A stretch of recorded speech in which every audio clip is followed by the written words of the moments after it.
Today we are going to discuss about probability. Chapter number 13, probability. See, in earlier classes we have studied probability as a measure of certainty of events in a random experiments. So before discussing some new terms related to probability, just recall what is a probability. So probability means possibility or a chance of happening an event. Okay, say chance, may or may not be, or 50-50 chance. So that is the meaning of probability. And in the case of an experiment, we can easily predict its results. Sometimes we cannot predict what is its exact result. Such type of experiments are called random experiment. So this word random experiment is very important in the case of probability. So in probability we are considering mainly two types of random experiments. One is tossing a coin and second one is throwing a die. So these are the basic random experiments discussed in probability. So when we toss a coin, the possible results are either head or tail. So we cannot predict head will come or tail will come. That's why tossing a coin is called a random experiment. When throwing a die, when a die throw, the possible results are 1, 2, 3, 4, 5, 6. And in this case, we don't know what is the exact result when a die throw once or twice or thrice, etc. Okay. Anyway, tossing a coin, throwing a die, these are mainly random experiments in the case of probability. And see, these results are known as outcomes. Head and tail or 1, 2, 3, 4, 5, 6 are called outcomes of this random experiment. If we write these outcomes in a curly bracket, we can say that the set of all outcome is known as sample space. Okay, sample space is the set of all outcomes and sample space is denoted by the letter S. So S equal to H comma T is the sample space when tossing a coin. S equal to 1, 2, 3, 4, 5, 6 is a sample space when a die throws. Okay. Suppose a coin tossed twice or two coins tossed, we can say the sample space as HH, HT, TH and TT.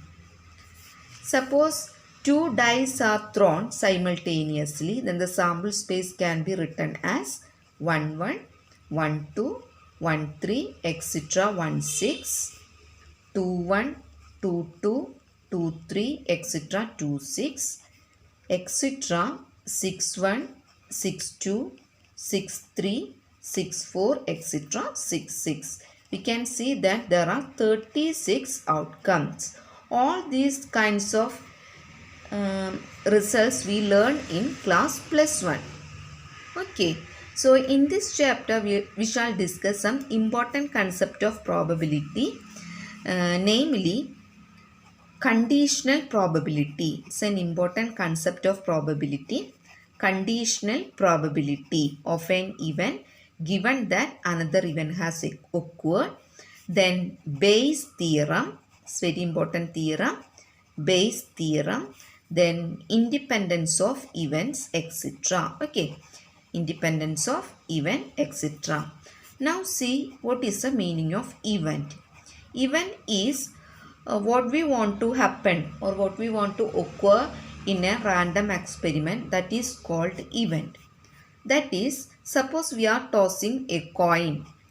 Okay, when we are tossing a coin, we need getting a head or getting a tail. Okay, getting a head or getting a tail. So getting a head or getting a tail is called an event. When we get a head, then there is no chance of getting tail. If we get tail, then there is no chance of getting head. So in this case, these types of events are known as mutually exclusive events. Mutually exclusive events. So mutually exclusive events means if an event occurred then there is no chance of occurring another event. So throughout this chapter, we shall take up the experiments having equally likely outcomes. Equally likely means there is a same chance of getting these outcomes. Okay, there is a same chance of getting each and every outcome, that is known as equally likely outcomes. So throughout this chapter, we shall take all the events are equally likely outcomes unless stated otherwise. Okay. So we are going to see what is conditional probability, Bayes theorem and independence of events. Okay. Next we have to discuss our first topic, conditional probability. Okay. Let us consider an example. Example means consider an experiment tossing 3 coins at a time. At a time is same as simultaneously. Okay. Tossing 3 coins at a time is same as a coin is tossed thrice. Both are same meaning. Okay. A coin is tossed thrice. So in this case, we can easily write what is its sample space. Sample space means it is the possible outcomes when tossing 3 coins. So what are the possible outcomes? H, H, H, H, H, T, H, T, H, T, H, H, H, T, T, T, H, T, T, T, H, then T, T, T. 1, 2, 3, 4, 5, 6, 7, 8. You can see that 8 outcomes are there. So listen, if we toss a coin, the possible outcomes are 2, and we are tossing a coin thrice or 3 coins are tossed means possible outcome is equal to 2 raised to 3. 2 raised to 3 is equal to 8. Anyway, the sample space when 3 coins are tossed simultaneously, we seen that there are 8 outcomes. Now, in this case, we can define the probability of getting each sample point. This an outcome is same as sample point. Both are same. So, what is the chance of getting, or what is the probability of getting first outcome or second outcome or third outcome? So each and every outcome has the same probability. What is the probability? 1 by 8. Now here define 2 events. One of the event is E. This event is defined as at least 2 heads appear. Okay. One event is at least 2 heads appear. Another event F is defined as first coin shows tail. First coin shows tail. So, we define 2 events E and F. E is the event at least 2 heads appears, and F is the event first coin shows tail. So, from this sample space, we can easily write what is E and what is F. So, E is at least 2 head appears. At least means minimum. Minimum 2 head we need. So, we can write H, H, H, then H, H, T, then T, H, H, then H, T, H. Okay, H, T, H. At least 2 heads we need. That is E event. Similarly, we can define F. F is first coin shows tail. Okay, so first coin shows tail means one chance is T, H, H. Second chance is T, H, T. Third chance T, T, H. Then finally T, T, T. So in these outcomes, the first coin shows tail. So we define E and F. Now listen, what is the probability of E and what is the probability of F? So probability of E can be written as to get H, H, H, what is the probability? It is 1 by 8. What is the probability of getting H, H, T? It is 1 by 8. Similarly, 1 by 8 plus 1 by 8. That is 4 by 8 is equal to 1 by 2. Now, the probability of getting event F is equal to the same thing, 1 by 8 plus 1 by 8 plus 1 by 8 plus 1 by 8. It is equal to 4 by 8, that is 1 by 2. Now listen, what is E intersection F? Look at the sets E and F. Here, listen, what is a common event, or common outcome? Common outcome is THH. So what is the probability of E intersection F? It is 1 by 8. So P of E, P of F and P of E intersection F we define. Listen, suppose we are given that first coin shows tail. Okay, we have already the first coin shows tail. The condition is there. That is F occurs. F is the event, first coin shows tails. That is F occurs. Then what is the probability of occurrence of event E?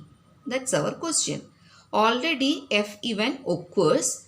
Then what is the probability of occurrence of E?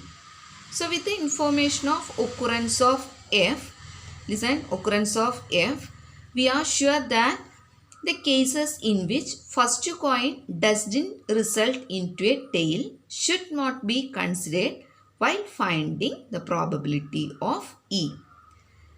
That means, see, now suppose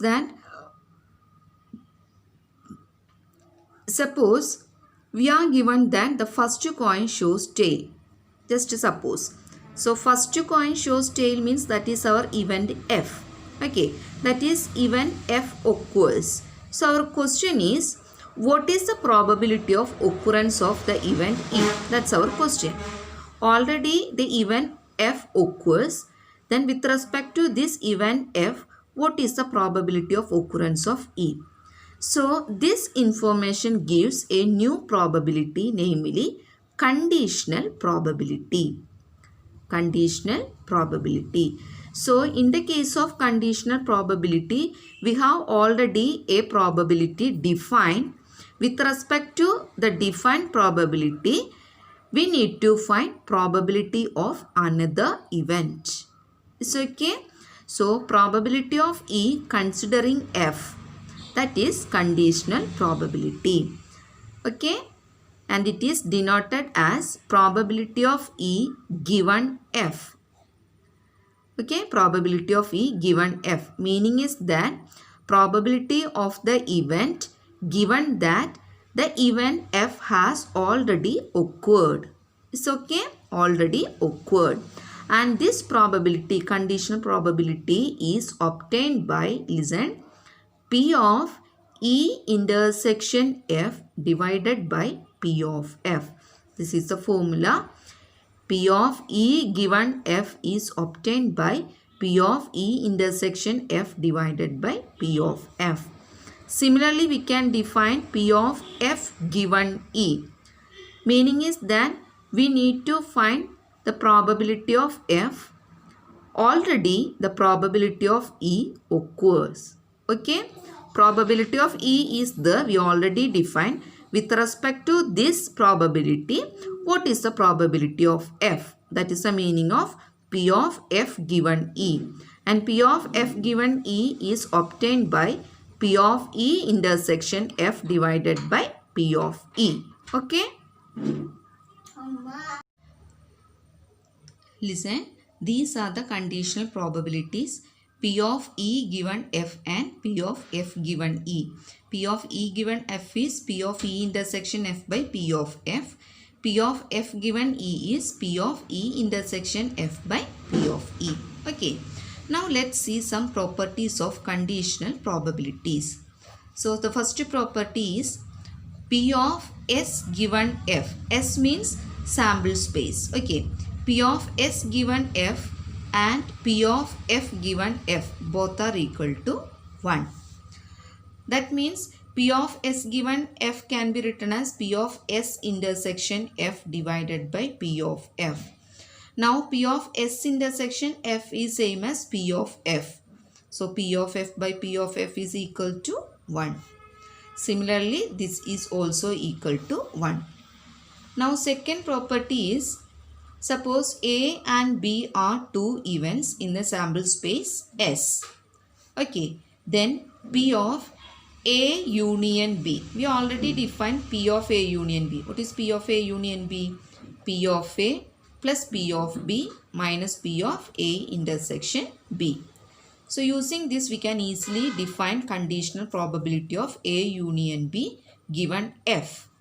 That is P of A given F plus P of B given F minus P of A intersection B given F.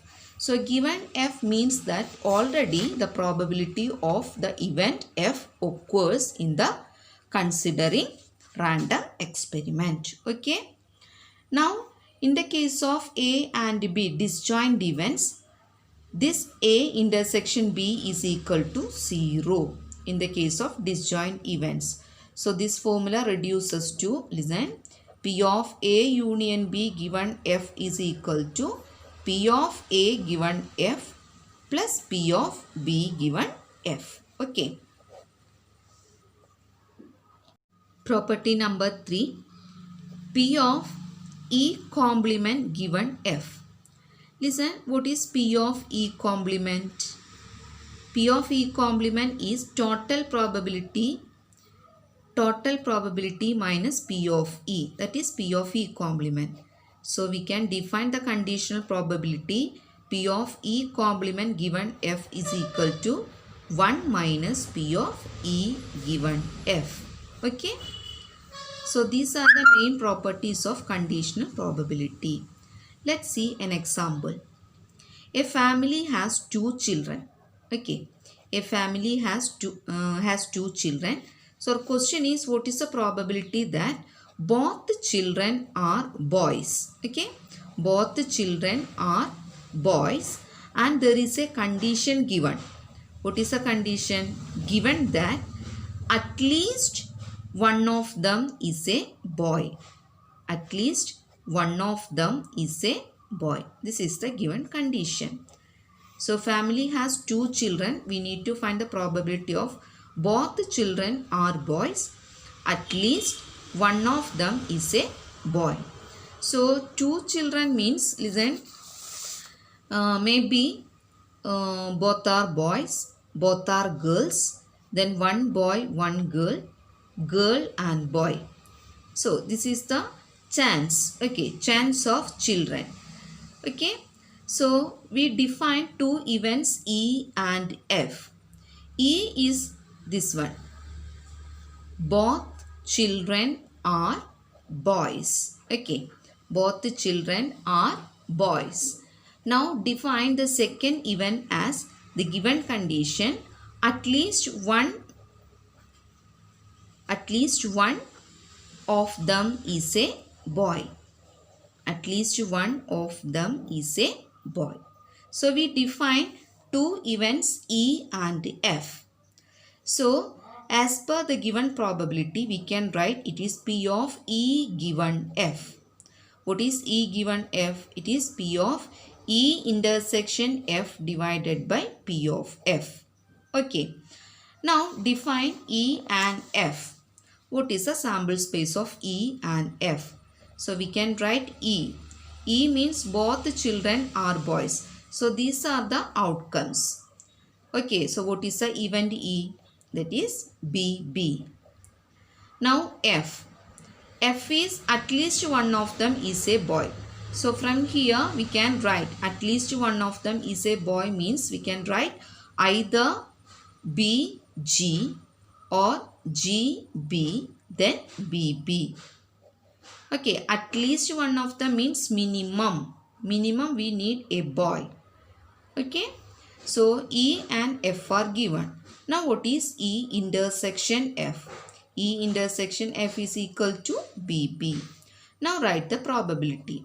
P of E is 1 by 4 because number of favorable case 1, total number of cases is 4. So 1 by 4. P of F is, probability of F is 3 by 4. Now P of E intersection F is equal to 1 by 4. So put these values here. P of E intersection F is 1 by 4. P of F is 3 by 4. So answer is 1 by 3. Okay.